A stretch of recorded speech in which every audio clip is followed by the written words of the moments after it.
2019년 새해가 밝아왔습니다. 2019년에는 우리가 모두 영적으로도 강건할 수 있는 은혜가 있기를 간절히 소망합니다. 오늘 설교 제목은 그에게까지 잘할지라인데, 이 제목은 2019년 우리 교회의 표이기도 합니다. 하나님이 우리 교회에 주신 말씀으로 여러분 받을 수 있기를 간절히 소망합니다. 우리는 살아가면서 수많은 풍파를 맞으면서 살아갑니다. 그런 풍파 없이 살아가는 사람은 아무도 없습니다. 이런저런 풍파를 맞으면서 살아가는데 우리는 때로 그 풍파 가운데 휘청휘청대면서 방황하며 살 때가 있다는 생각을 하게 됩니다. 우리가 너무 쉽게 세상의 풍조에 밀려서 살아가는 것 아닌가라는 생각을 하게 됩니다. 에베소서 4장 14절 15절 말씀을 다시 한번 보시기 바랍니다.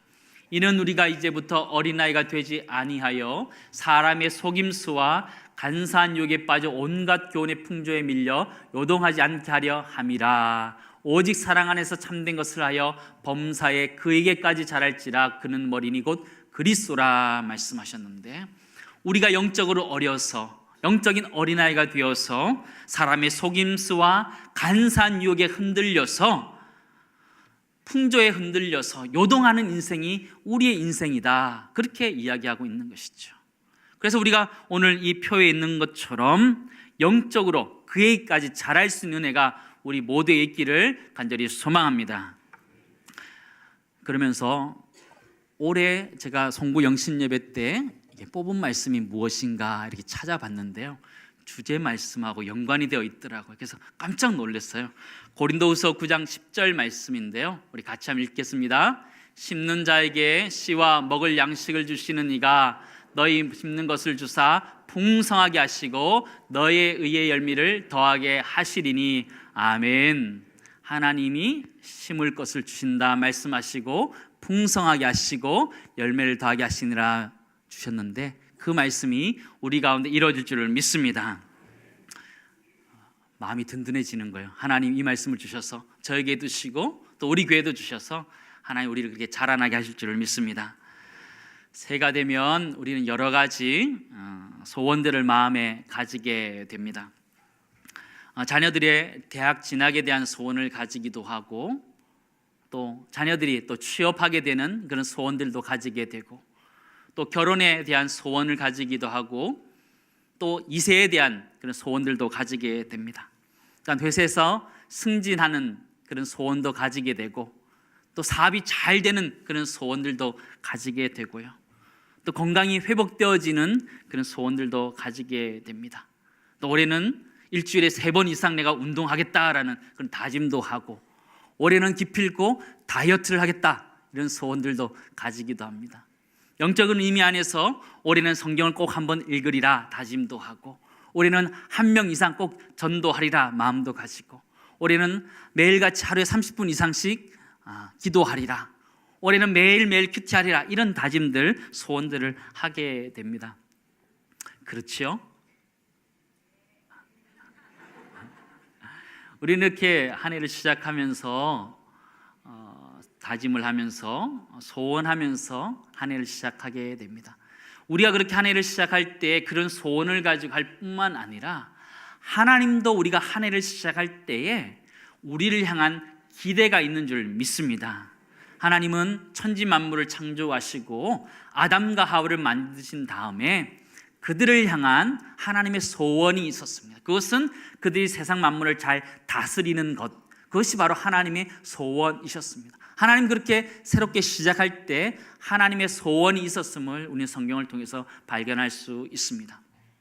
노아 시대에 노아의 홍수 심판으로 인해서 다 진멸된 다음에 하나님도 노아 가족을 통해서 새로운 하나님의 소원이 있으셨습니다. 그것도 역시 땅을 정복하고 다스리는 것, 번성하는 것이 하나님의 뜻이었습니다. 이렇게 하나님은 새로운 것들이 시작할 때, 새로운 시대를 맞이할 때마다 하나님의 기대하심이 있었던 것처럼, 올 한 해 우리가 새로운 소원을 가지고 시작하는 것처럼 하나님도 우리를 향한 하나님의 소원이 있는 줄 믿습니다. 하나님의 소원이 무엇일까요? 우리를 향한 하나님의 소원이 무엇일까요? 하나님의 소원은 딱 한 가지, 유일한 소원은 우리가 바로 예수 그리스도를 닮아가는 것, 우리가 예수 그리스도의 장성한 분량까지, 그 장성한 분량이 충만한 때까지 자라는 것이 하나님의 소원인 줄 믿습니다. 에베소 4장 13절 말씀 보시기 바랍니다. 우리가 다 하나님을 아들을 믿는 것과 아는 일에 하나가 되는 것, 우리가 하나님의 아들을 믿는 것과 아는 것, 그것이 하나님의 소원이고, 또한 온전한 사람을 이루어서 그리스도의 장성한 분량이 되어지는 것, 그것이 하나님의 소원이다라고 말하고 하는데, 그런 은혜가 우리 모두에 있기를 간절히 소망합니다. 그러면 어떻게 해야지 그리스도의 장성한 분량까지 성장할 수 있는 은혜가 있을 수 있을까요? 근데 한 가지 조건이 있다는 것을 우리는 발견하게 됩니다. 우리는 성장한다고 했을 때 때로는 하나님 앞에서만 성장한다 이렇게 생각하는데, 예수님의 성장 과정을 보면 사람들 앞에서도 영적으로 성장하는 모습을 보여주고 있습니다. 누가복음 2장 52절 말씀 보시기 바랍니다. 예수는 지혜와 키가 자라가며 하나님과 누구 앞에서? 사람에게 더욱 사랑스러워 가시더라 말하고 있는 거죠. 영적인 성장이라는 것은 단순히 하나님 앞에서만 자라가는 것이 아니라 신앙의 공동체 가운데서 자라가는 것을 보여줘야 되는 줄을 믿습니다. 그럼 우리가 살아갈 때에, 신앙생활할 때에 하나님 앞에서 사랑받고 또한 신앙의 공동체 안에서 사랑받을 수 있는 애가 우리 모두에 있기를 간절히 소망합니다. 그런데 문제가 무엇이냐? 그리스도의 장성한 분량까지 충만한 데 이르는 것, 그 문제가 무엇이냐? 수치화하기 어렵다라는 것이에요. 수치화하기 어렵다라는 것이에요. 한번 생각해 보시기 바랍니다. 그리스도의 장성한 분량이 어느 정도예요? 표현할 수 있으세요? 매일 성경을 읽고 매일 30분 이상씩 기도하고 매일 전도에 힘쓰는 사람이면 그리스도의 장성한 분량이 이루었다고 말할 수 있을까요? 어느 정도는 이루었다고 말할 수 있지만 그리스도의 장성한 분량이 충만한 데까지 이루었다고 말할 수 있는 것은 아무것도 없음을 우리는 발견하게 됩니다. 세가적본을 마치고 1:1 제자 양육을 마치고 NLTC 훈련을 마치고 또한 제자 훈련과 사역 훈련과 큐티 세미나와 구약 파노라마, 신약 파노라마 여러 가지 훈련들을 마쳤다고 해서 그것이 그리스도의 장성한 분량이 되었다고 절대로 말하기 어렵습니다. 그러면 훈련받지 않으면, 양육받지 않으면 그러면 잘할 수 있느냐? 그렇지 않지요. 최소한 이런 양육과 훈련 과정을 통해서 우리가 그리스도를 닮아갈 수 있기를 간절히 소망합니다. 그러니까 우리가 닮아갈 수 있는 것이지요. 그러면 그리스도의 장성한 분량까지 자라가는 것이 어떤 의미를 가지고 있을까요? 그리스도의 장성한 분량까지 자라간다는 것, 그것은 신앙의 태도의 문제라는 것을 우리는 알게 됩니다. 우리 신앙의 태도의 문제라는 것이죠. 그리스도의 장성한 분량이라는 것이 수치화할 수 없기 때문에 신앙의 장성한 분량이라는 것은, 그리스도의 장성한 분량이라는 것은 우리 신앙의 태도의 문제라는 것을 우리는 발견하게 됩니다. 신앙이라는 것은 연수가 아니고 태도라는 것을 우리는 잘 알게 됩니다. 한번 생각해 보시기 바랍니다. 저 사람이 정말 신앙이 좋다라고 말할 때 오랫동안 신앙생활을 했다라는 것들을 말하는 것이 아니고 그 사람이 신앙의 태도를 볼 때 신앙이 깊다라고 말하는 것을 우리는 알게 됩니다. 예를 들어서 다윗과 같은 경우를 한번 살펴보시기 바랍니다. 다윗의 신앙은 왕이 되었을 때에 그 신앙이 있었던 것이 아니고 그의 신앙이라는 것은 그가 양을 지킬 때부터 있었던 하나님을 향한 신뢰, 하나님을 향한 그 태도가 그게 진짜 신앙인 줄 믿습니다. 신앙이라는 것은 그런 것이죠. 신앙인 것은 바로 우리의 신앙의 태도를 가지고 이야기하는 것입니다. 로잔 토마스가 쓴 태도의 품격이라는 책이 있습니다. 이 책에서는요, 세계 유명한 기업들이 이 사람들의 능력보다 도리어 태도에 훨씬 더 관심을 많이 갖기 시작했다는 것을 이야기해 주고 있습니다. 이 책에서는요, 우리가 저 사람이 어떠한지, 어떠한 실력을 가지고 어떠한 능력을 나타낼지는 그 사람의 태도만 보면 쉽게 알 수 있다라고 그렇게 우리에게 이야기해 주고 있습니다. 태도라는 것이 능력보다 훨씬 더 중요한 의미를 가지고 있다, 이렇게 이야기하고 있는 책입니다. 회사라는 곳은 어떤 곳입니까? 회사라는 곳은 능력을 발휘해야 되는 곳인데 도리어 지금은 그 능력을 나타내기 위한 태도가 훨씬 더 중요하다는 것을 발견하고 있는 것이죠. 신앙의 원리도 마찬가지입니다. 우리가 신앙적으로 성장해 가는 것은 내가 어떤 능력을 가지고 하는 것이 아니라 하나님 앞에서의 신앙의 태도인 줄 믿습니다. 내가 무엇을 잘한다, 그것이 우리 신앙을 측정하는 것이고 신앙을 나타낼 수 있는 것이 아니라 내가 하나님 앞에서 어떤 신앙의 태도를 가지고 있느냐가 우리가 성장해 가는 것을 결정하는 줄 믿습니다. 특별히 하나님 앞에서 우리 자신이 순종하는 태도가 우리 순종하는 만큼 우리가 성장해 가는 줄 믿습니다. 이런 태도를 가질 때 우리는 신앙 안에서 자라갈 수 있습니다. 하나님이 성장케 하신다 말씀하셨습니다. 고린도전서 3장 6절에 7절 말씀 보시기 바랍니다. 우리 같이 읽겠습니다. 나는 심었고 아볼로는 물을 주었을 때 오직 하나님께서 자라나게 하셨나니 그런즉 심는 이나 물 주는 이는 아무것도 아니로되 오직 자라게 하시는 이는 하나님뿐이니라. 아멘. 하나님이 자라게 하신다라는 거예요. 저는 이 말씀 읽는데 얼마나 은혜가 되는지 모르겠어요. 나에게 이런 능력이 있어야지 잘한다, 성경 그렇게 말하고 있지 않아요. 내가 이런 실력이 있어야 잘하게 한다라고 말하고 있지 않아요. 우리가 하나님을 향해서 순종하는 마음을 가지고 있으면 하나님이 잘하게 하시는 줄 믿습니다. 요한계시록 3장 20절 말씀 보시기 바랍니다. 볼지어다 내가 문 밖에 서서 두드리노니 누구든지 그 음성을 듣고 어떻게 하면 문을 열면 내가 그에게로 들어가 그와 더불어 먹고 그는 나와 더불어 먹으리라 말씀하십니다. 우리가 그렇게 잘한다라는 것이죠. 우리가 하나님 앞에 순종의 마음을 문을 활짝 열 때 하나님께서 우리에게 들어오셔서 우리가 함께 먹고 마시면서 자라게 하신다 말씀하셨는데 그 은혜가 우리 모두의 있기를 간절히 소망합니다. 그럼 우리가 여기서 깨달을 수 있는 첫 번째 자람의 법칙은요, 하나님을 향한 순종의 태도에 달려 있다라는 것입니다. 올 한 해 영적으로 성장하기 원하십니까? 그렇다면 우리 하나님 앞에 순종의 태도를 가지는 만큼 성장해 가는 줄 믿습니다. 그러므로 우리가 큰 순종의 마음을 가지고 시작할 수 있는 이번 한 주간 될 수 있기를 간절히 소망합니다. 초등학교 때 강낭콩을 키워본 적이 있습니다. 여러분 혹시 키워보셨습니까?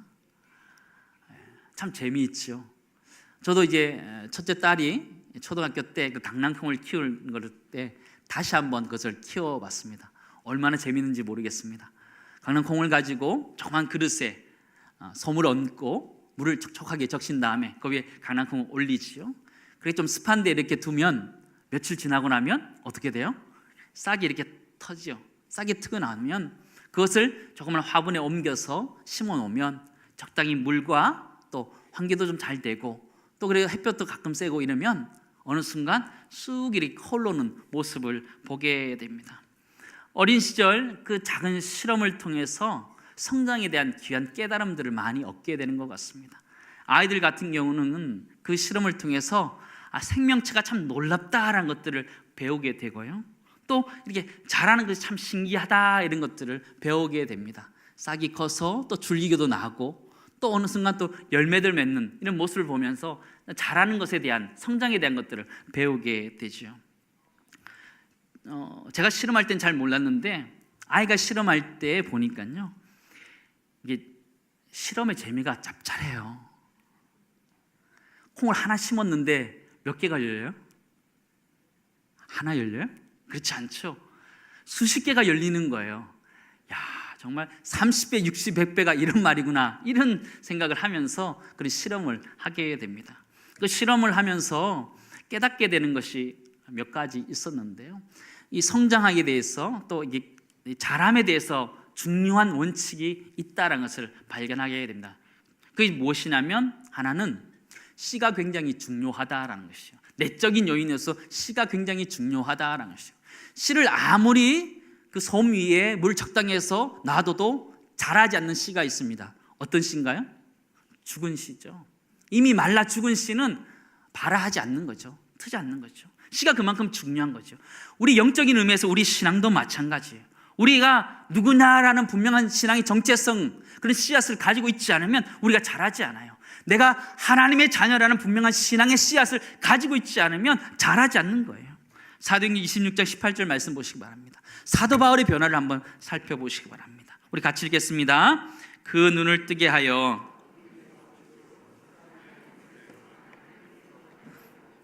죄사함과 나를 믿어 거룩하게 된 무리 가운데서 기업을 얻게 하리라 하도이다.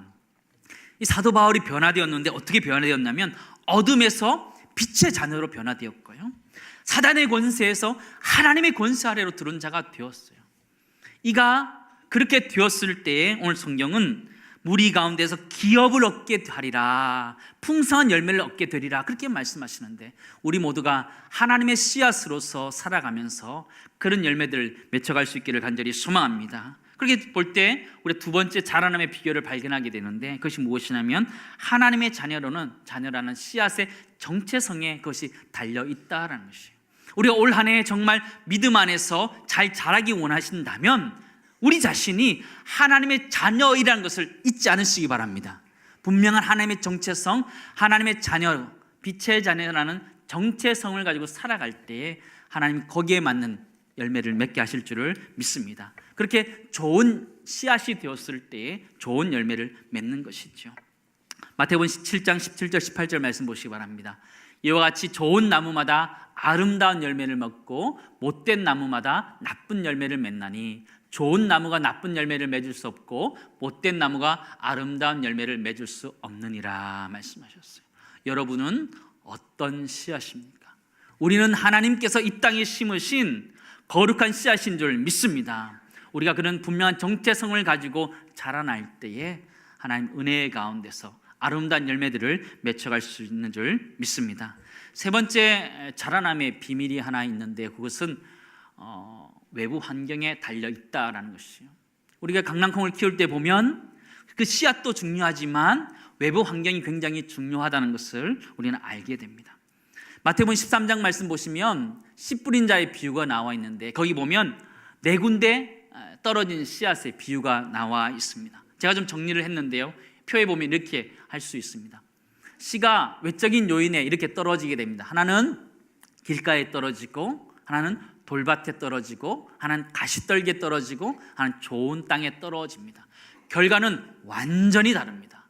똑같은 씨이지만 어디에 심겨졌느냐에 따라서 완전히 달라진다는 것이죠. 길가에 떨어졌을 때는 새가 와서 먹어버리는 것이죠.